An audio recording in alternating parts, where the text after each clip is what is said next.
They talked about me before my hair turned silver. That's how it is in Greenville, Mississippi. Folks got a way of talking that's softer than a slap but cuts deeper. They say things like, bless her heart, when what they mean is she don't belong here. I knew the sound of that long before I knew the sound of gunfire. I knew it deeper after. Every Friday, I walked the 2 blocks to Maggie's Diner. I sat at the corner table with the broad window that faced Main Street. Ordered the same thing, fried catfish, sweet tea, extra lemon. Routine anchors you. I wasn't there for company, just the ritual of it. That Friday, the new waitress brought the tea and stood longer than usual. She was small, freckled, barely out of her teens, and her voice lowered to a hush like we were in church. You might want to eat quick tonight, she said. Some folks said you don't belong here. I looked up slow, not startled, not angry, just waiting for her to finish. They've been saying you make the place tense, she added. I just thought you should know. Her name tag read April. She watched me like she expected me to stand, to get mad, to leave. But I stayed where I was. Knife, fork, plate. All right where they belonged. Who said that? She didn't want to say. But her eyes betrayed her and flicked toward the booth by the window. Randy Cole, the trucking company man, fat and sunburned, chewing his food like it owed him something. 3 of his men sat with him. Men who laughed too loud but never looked you in the eye. He said I don't fit? I asked. April bit her lip. Said you. Change the mood. I touched the brim of my cap. The insignia was faded but still clear. A sidearm and crossed sabers. My unit. What's wrong with my mood? She gave me half a smile. Nothing wrong with you, ma'am. They're just folks who don't like what they don't understand. I nodded. Took a sip of tea. Sweet and cold like memory. When she left, I watched the diner as I ate. Kinney, the manager, kept glancing at my table, wiping his hands on his apron like he wanted to say something but didn't have the spine to do it. The other patrons kept their conversations low. It wasn't the first time I'd been treated like wallpaper that didn't match the room, but it was the first time someone whispered it to my face. I finished my plate, tipped April generous, not for her service but for her courage. Then I stood and walked out. The night air was thick with that Mississippi damp, the kind that sticks to your bones like regret. My truck sat under the flickering light of the parking lot, the only thing older than me on that street. As I reached the door, I heard boots scuff gravel behind me. 3 men. I didn't turn. I waited. Hey! One of them called. You think you're special? I turned then, slow, steady. There was Randy standing a few feet off, his chest puffed out like he had something worth protecting. You keep showing up here like you own the place, he said. But nobody wants you here. I adjusted my cap, kept my feet planted. I order my meal.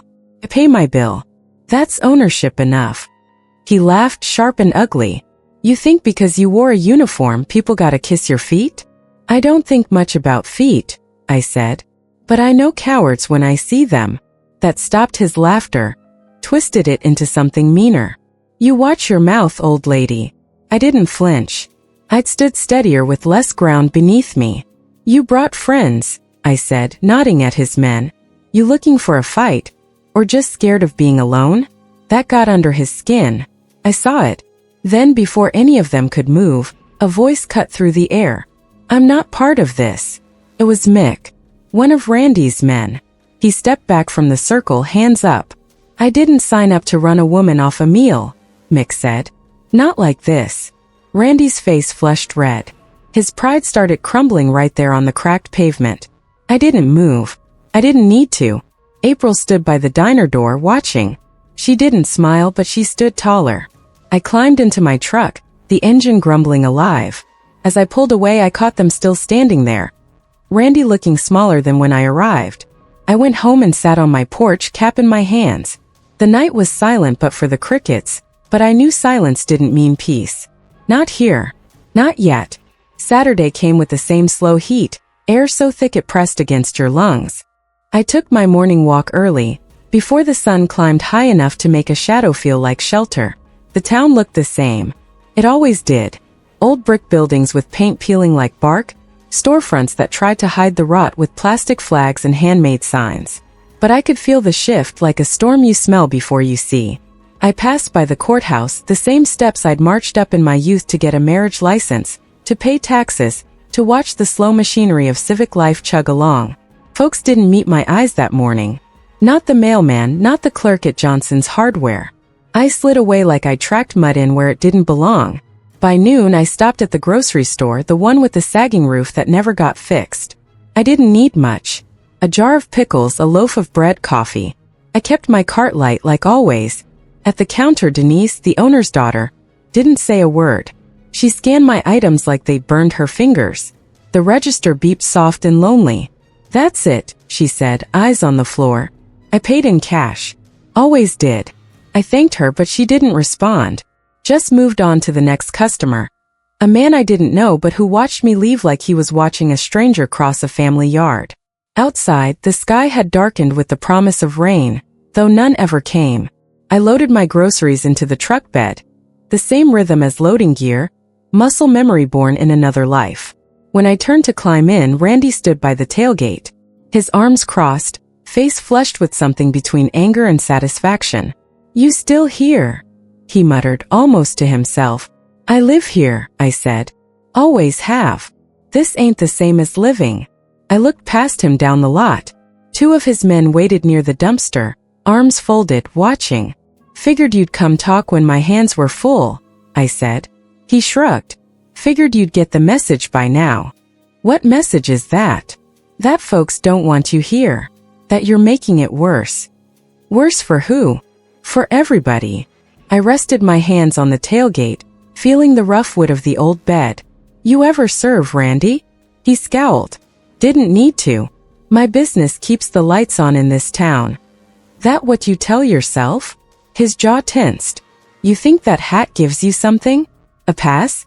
Ain't nobody owed anything." I nodded slowly. "Ain't about owing. It's about dignity. About knowing a person's worth." He laughed short and cold. "You can't eat dignity." "No," I said. "But you choke without it." He stepped closer, just a foot of space between us now. "You're playing a dangerous game." "No," I said. "You are. And you're losing." I could see the flicker of doubt behind his eyes, a shadow that passed quick but left a stain. He wasn't used to someone not backing down. Greenville had taught men like him that volume 1 arguments. But I wasn't built to bend under noise. "You should go," he said, "before somebody makes it happen." I held his gaze until he looked away. A small thing, but it counted. "You gonna be that somebody, Randy?" He didn't answer. Just turned and walked off, his boots scuffing the lot like they blamed the ground. I waited until he was halfway to his men, then climbed into my truck. The engine growled awake. As I backed out, April stood by the edge of the diner's back lot, watching. She gave a small wave. I returned it. The sky cracked with distant thunder. Still no rain.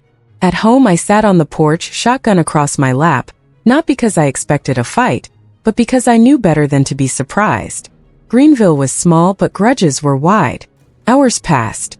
The town stayed quiet, but the air was wrong. Like everybody was holding their breath, waiting for something to tip. Around dusk my phone buzzed. "April, they're talking about you again," she said. "Randy's men. I heard them in the diner."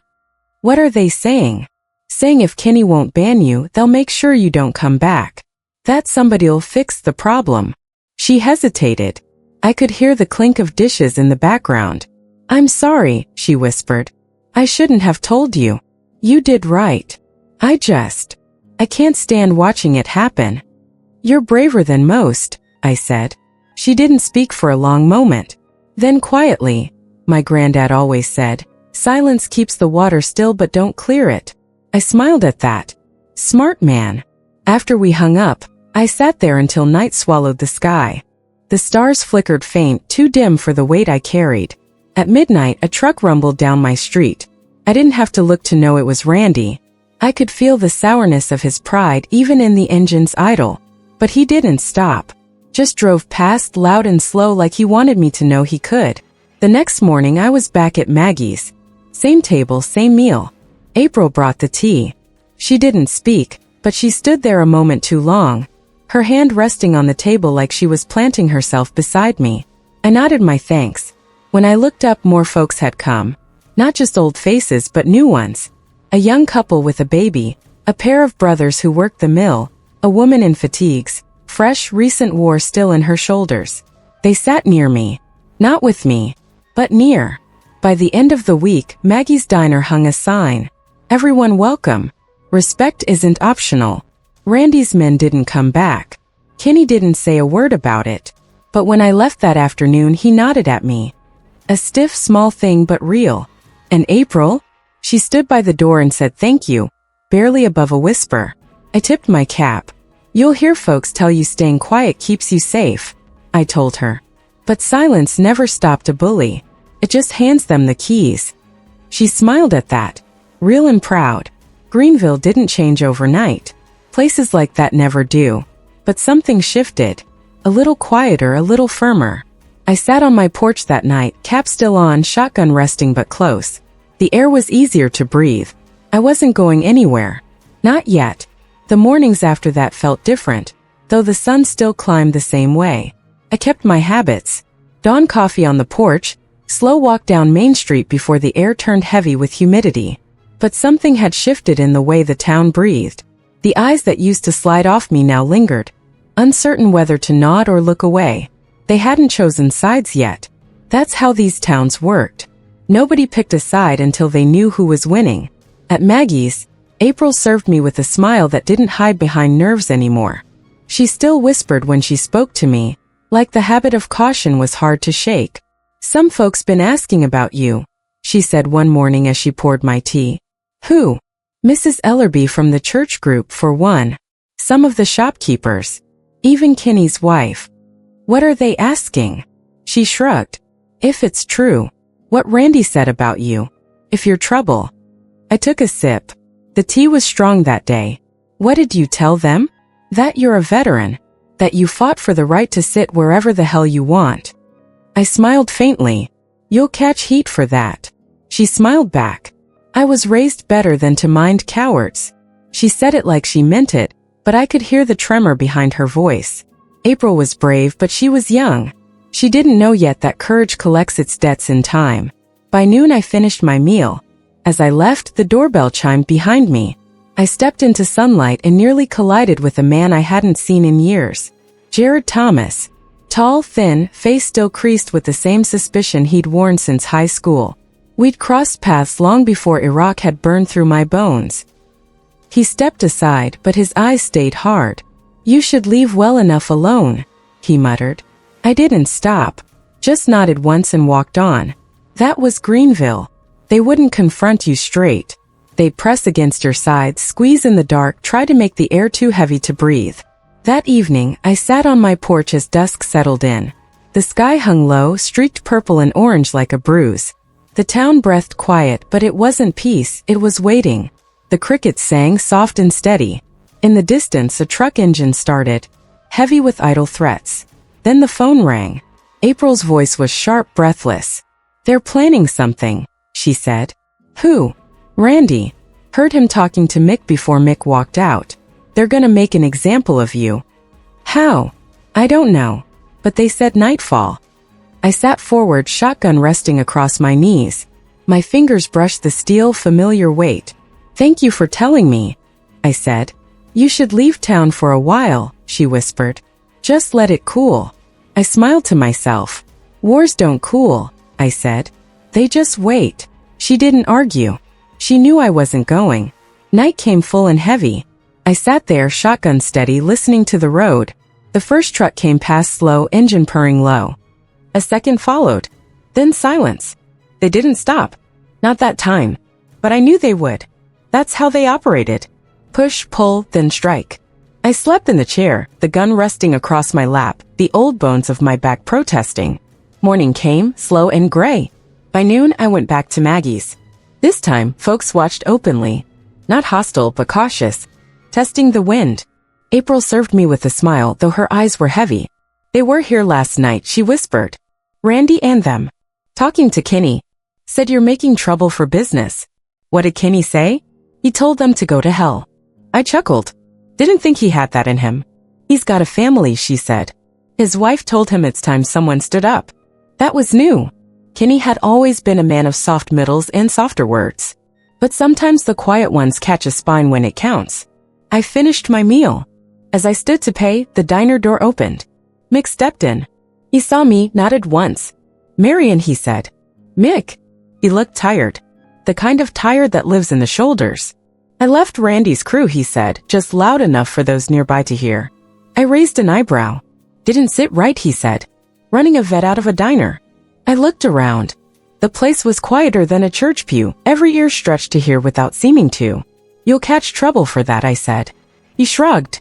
"Some things are worth the trouble." I left a tip, heavier than usual, and walked out into the heat. The sun pressed down, but the air felt clearer. As I climbed into my truck, I caught sight of Randy standing across the street. Alone this time.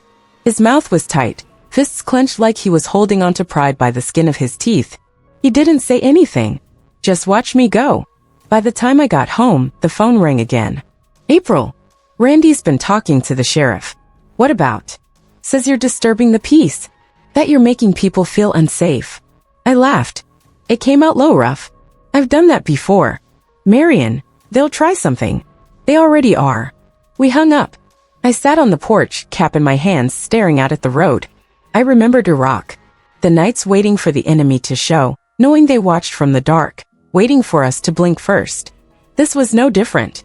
Just a different kind of jungle. But I'd survived that. I'd survived this.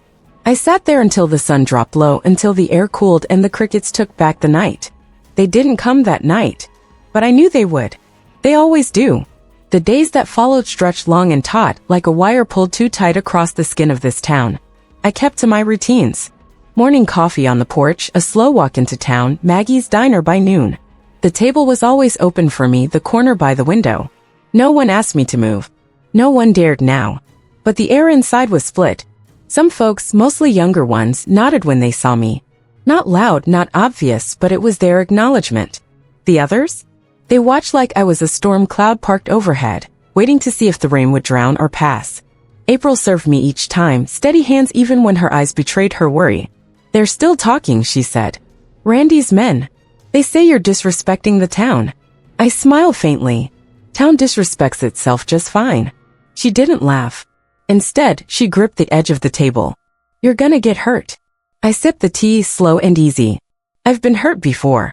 She looked at me like she wanted to say more, but the bell over the door rang and she was gone back to work. I left that afternoon and didn't go straight home. Instead, I drove out to the edge of Greenville where the fields began, where the roads thinned to dirt and the horizon was nothing but sky. I parked and walked into the flat, open ground. It was quiet. The wind carried the scent of grass, of soil, of things older than any man who'd ever tried to own this place. I stood there and closed my eyes. I remembered Fallujah. The smell of cordite, the sting of dust in your throat, the nights where you didn't sleep because if you closed your eyes, you might never open them again. I remembered the faces of the ones I'd led, young, scared, stubborn, and how I kept them alive, most of them anyway. I remembered that night when we held the line with nothing but a busted radio and the last of our rounds. I remembered the cold clarity that comes when you know you might not see morning. And I remembered I'd lived. That the sun had still risen. I opened my eyes and stared out at the horizon. Randy Cole wasn't half the threat those nights had been. Still, I knew better than to underestimate a man's pride when it's bruised. I returned home before sundown. Sat on the porch. The shotgun laid across my lap like it belonged there. I wasn't waiting for war. I was waiting for respect. April called after dark. Her voice tight. "They're coming." "Who?" "Randy. He's drunk. Got a few of his boys with him. Said it's time to remind you whose town this is." I stood, the wood of the porch creaking beneath me. "How many?" "For maybe 5. They're driving around, saying they'll be at your place before long." I thanked her, told her to stay inside. She didn't hang up right away. "I told Kenny," she whispered. "And Mick. They're talking to people." The line went dead. I stood there, watching the road, waiting for the dust trail of engines. They came an hour later. 2 trucks, one red, one rusted blue. Engines loud enough to wake the dead. Tires chewing gravel like teeth grinding bone. They parked at the edge of my yard. Doors opened. Boots hit dirt. Randy stood first. His shape was easy to read. Heavy, red-faced, cocky with the liquor making him brave. His men followed. Mick wasn't with them. Just the loyal ones or the drunk ones. Hard to tell the difference in the dark. Randy called out, voice slurred but sharp. Old lady, time to pack up. You don't get to claim what ain't yours. I stood on the porch, shotgun resting easy across my arms. I didn't lift it. Not yet. This land's mine, I said. My name's on the deed. That don't mean nothing, he spat. This town don't want you. You make folks uneasy. That your problem, Randy? That I'm still here? You make the town look weak. I shook my head. You do that just fine without me. The men behind him shifted, uneasy. Drunk but not stupid. A loaded shotgun carries its own conversation. Randy stepped closer. You gonna shoot me? That your plan? Kill a local, prove your point?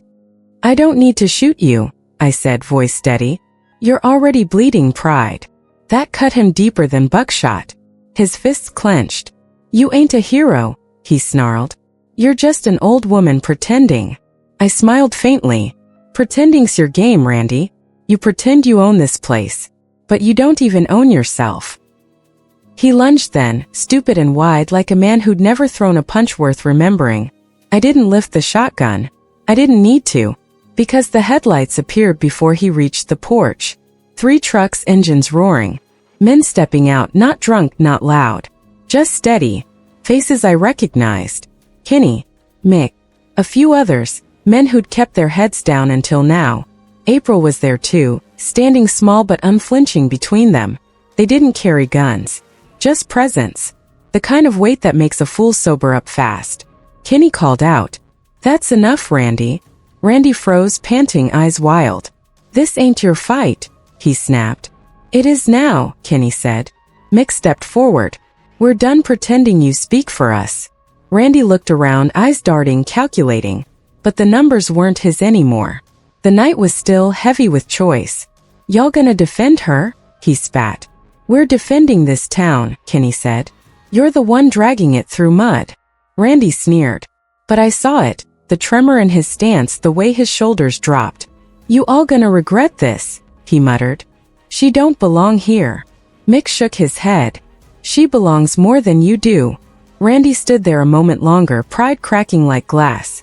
Then he turned, spat on the dirt, and climbed into his truck. His men followed, less brave now, shadows under weak headlights. They drove off, engines fading into the dark. Silence held after they left. April approached, careful but steady. You okay? She asked. I nodded. I'm still standing. Kenny stepped closer, awkward in his skin. We should have done this sooner. I nodded again. Better now than never. The others stood quiet. Not because they didn't know what to say, but because some things don't need words. We stood under the night sky, a group of folks who decided enough was enough.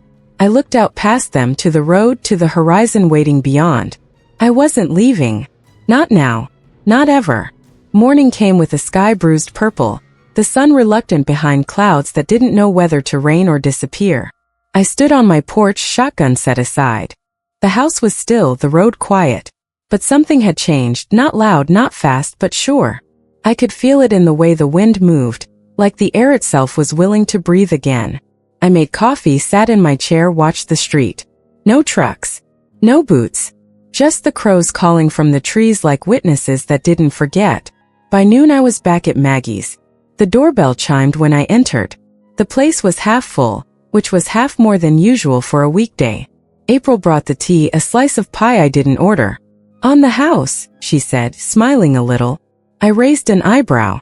Kenny said so, she added. Kenny, who stood behind the counter, gave me a nod, stiff, almost embarrassed. But real. Appreciate it, I said. People watched me. Not the old way, not with suspicion, but with something softer. Respect maybe. Or curiosity dressed as decency. A few nodded.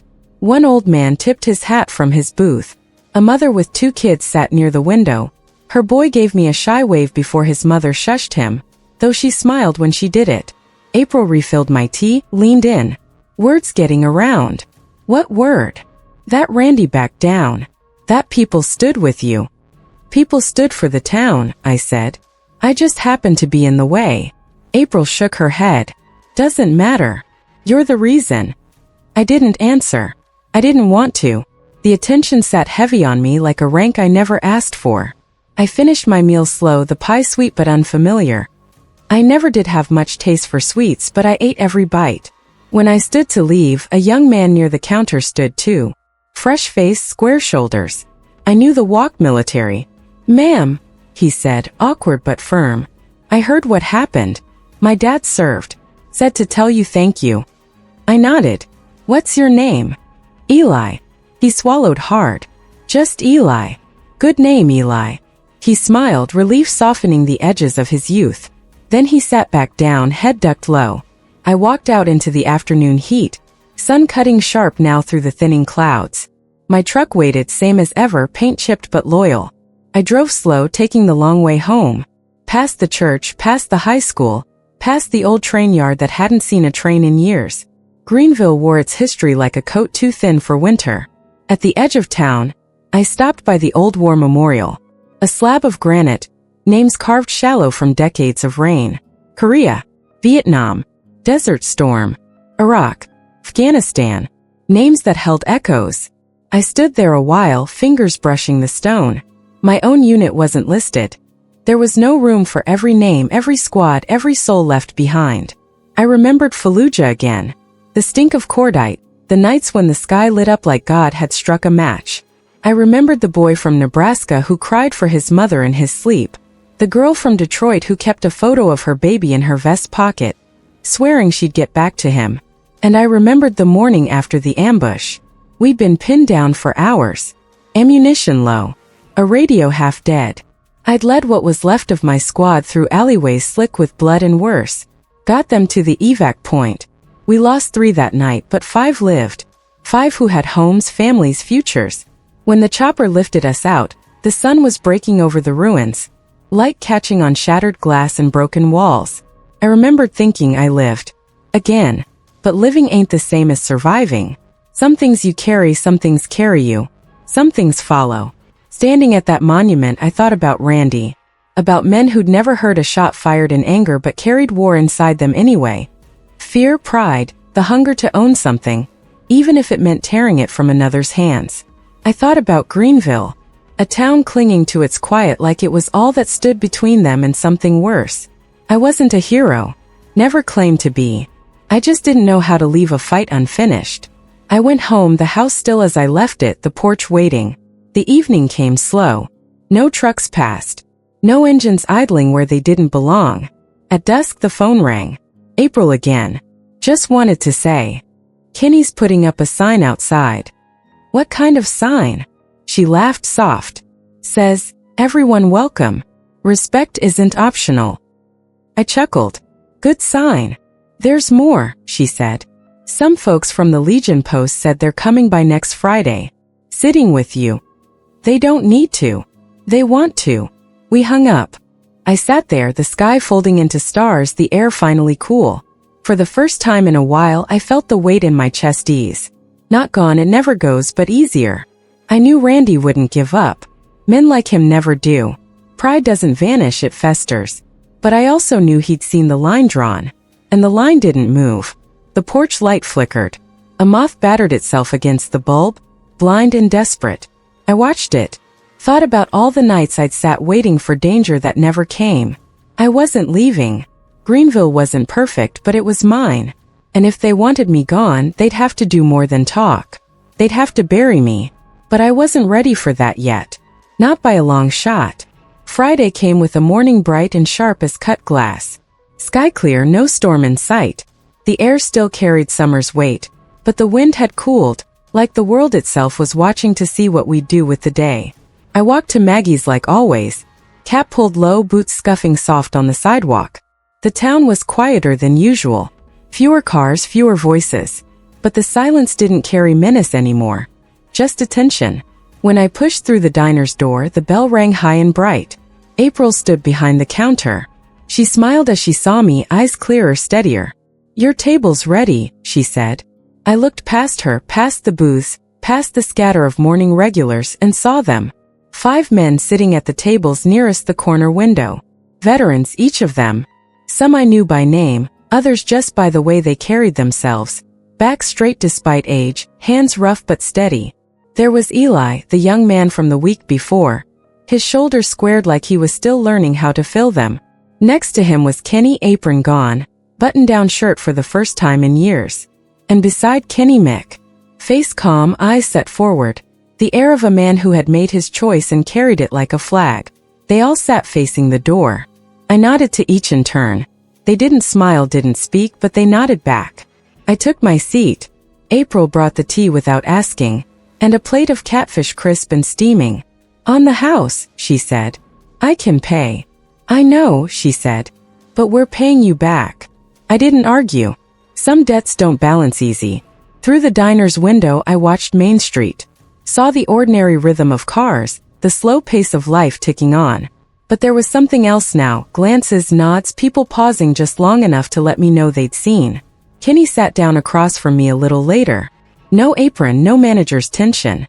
Just a man who'd been late but showed up. Should have said something sooner, he muttered. About Randy. About all of it. I shook my head. We all carry our own clocks. He smiled thin. Yeah, well, I'm tired of being late. We sat a while without talking. Sometimes company means sitting in silence and knowing someone won't flinch from it. Around noon, more folks drifted in. Families, couples, young veterans. Not all sat by me, but they sat near. The distance wasn't avoidance, it was reverence. Then the door chimed.